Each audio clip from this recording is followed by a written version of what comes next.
Well, it's been a long time since I've checked in with my running training, and I finally have something to report.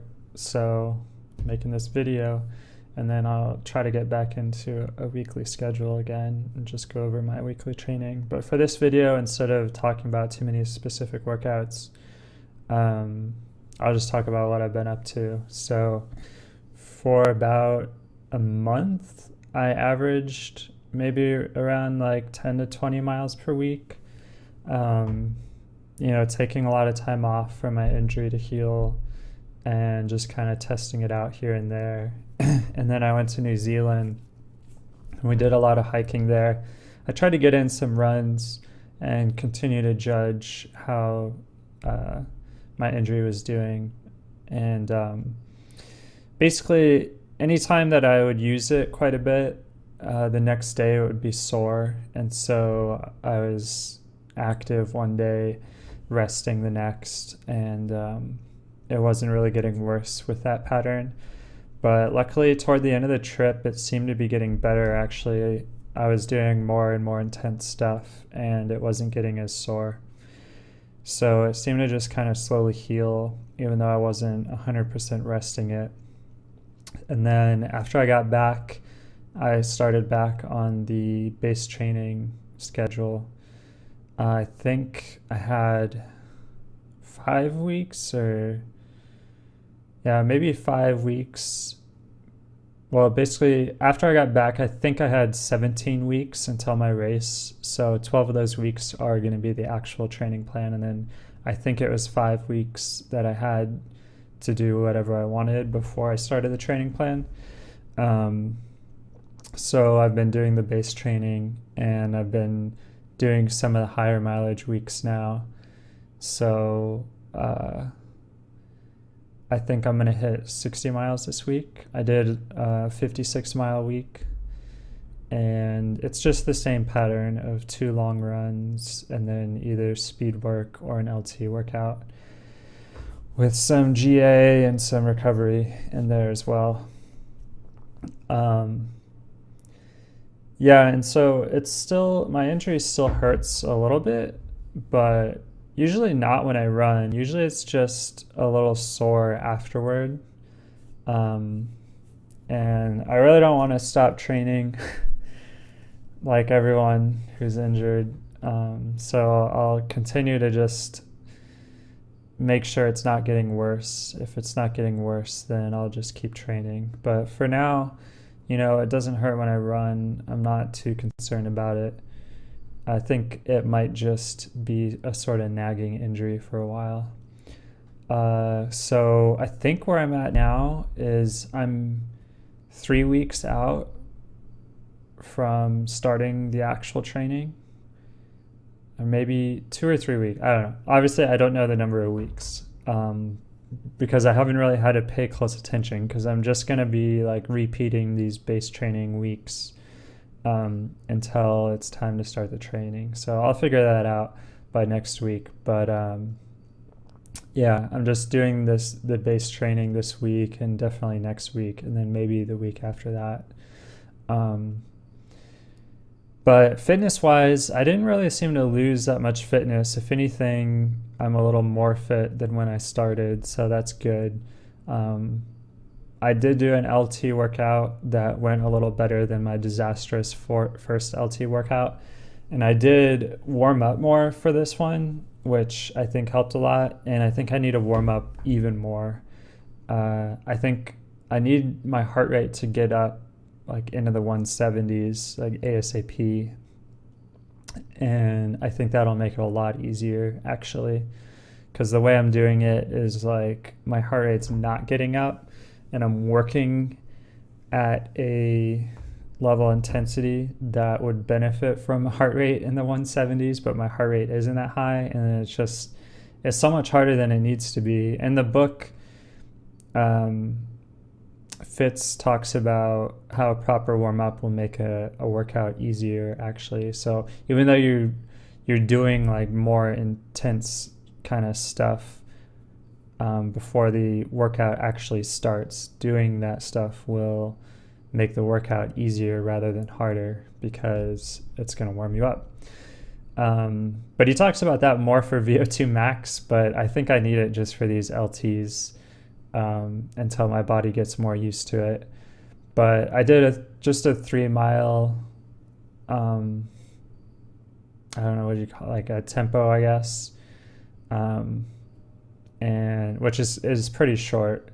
I really should have just tried to do 4, but I did 3 and average, or the first 2 were at 5:20 and the third was 5:25. But that 3rd mile was on, it's like a zigzaggy through the neighborhood course that I don't think I was actually going that much slower, or I mean, maybe I was, but it's because I have to do these 90-degree turns that slow me down and stuff. But basically, I don't think I was actually slowing down, from getting tired or whatever. But it was pretty hard. It was pretty intense and pretty hard.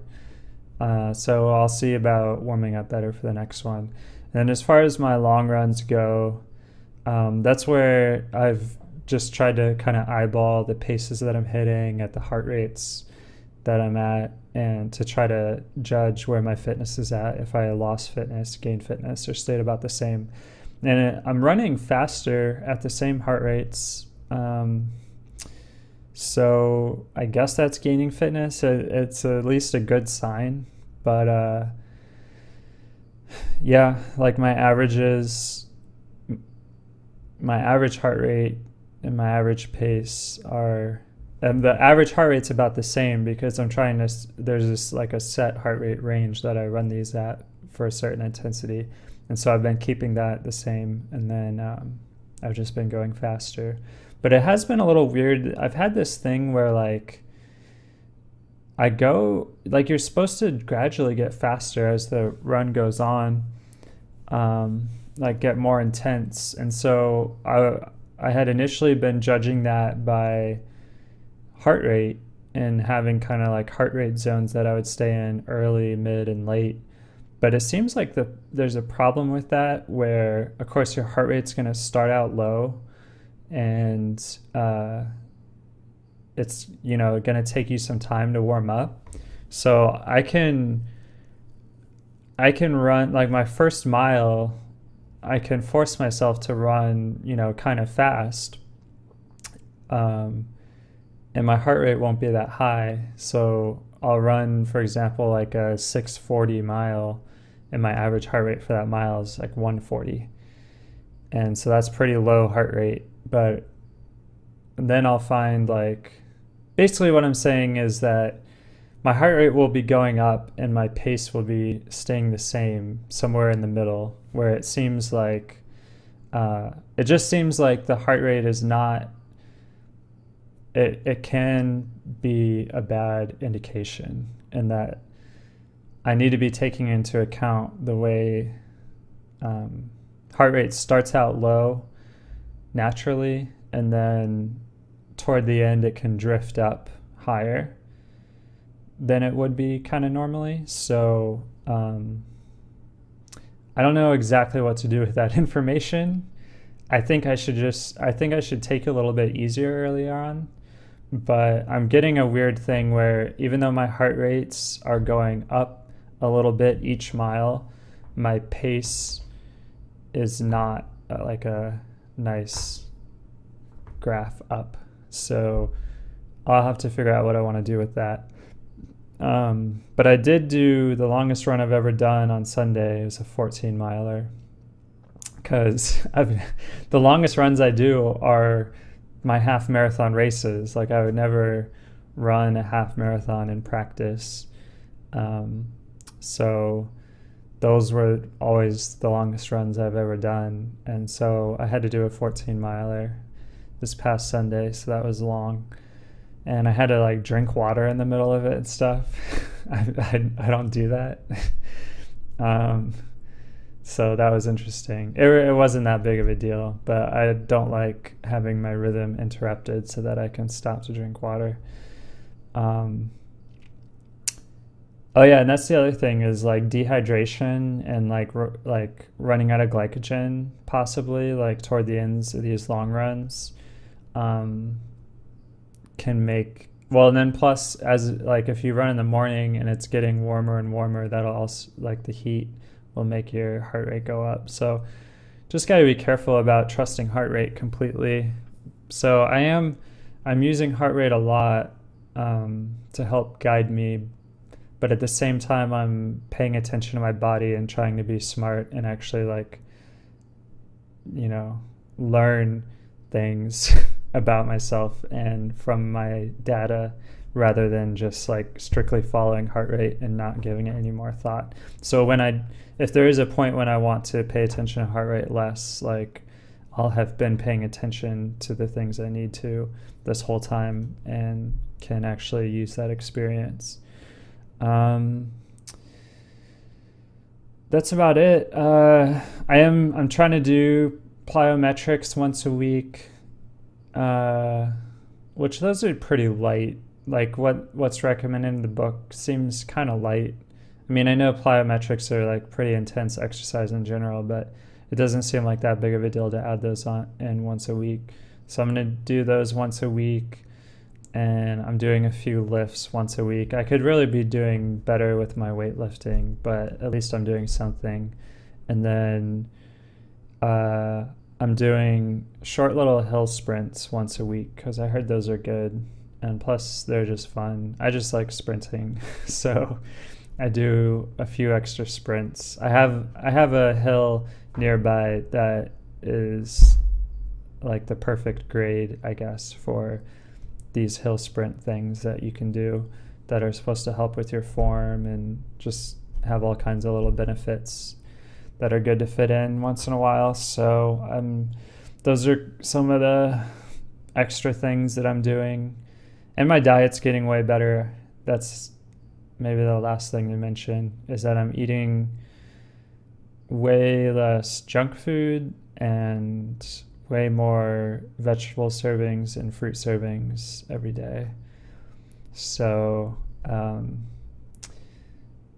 I feel like the way to start that, if your diet is really bad, is you need to buy the fruit and vegetables. You need to find, your favorite fruits and your favorite vegetables, and you need to buy them. And in the case of vegetables, if you don't know how to cook them properly, you need to learn how to cook them properly so they actually taste good, unless you're eating them raw. And then, you need to have them in the house, and they need to be the ones that you like, and you need to just plan to eat them. And when you eat more fruits and vegetables, and you need to be eating a certain number of servings, so like you're forcing yourself to eat them, like it basically leaves less room for you to eat junk food because the fruits and vegetables are filling you up more.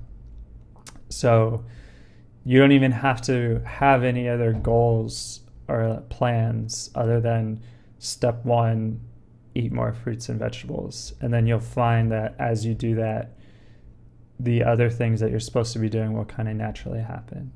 So hopefully my diet keeps getting better and better, and hopefully it actually leads to a better body composition.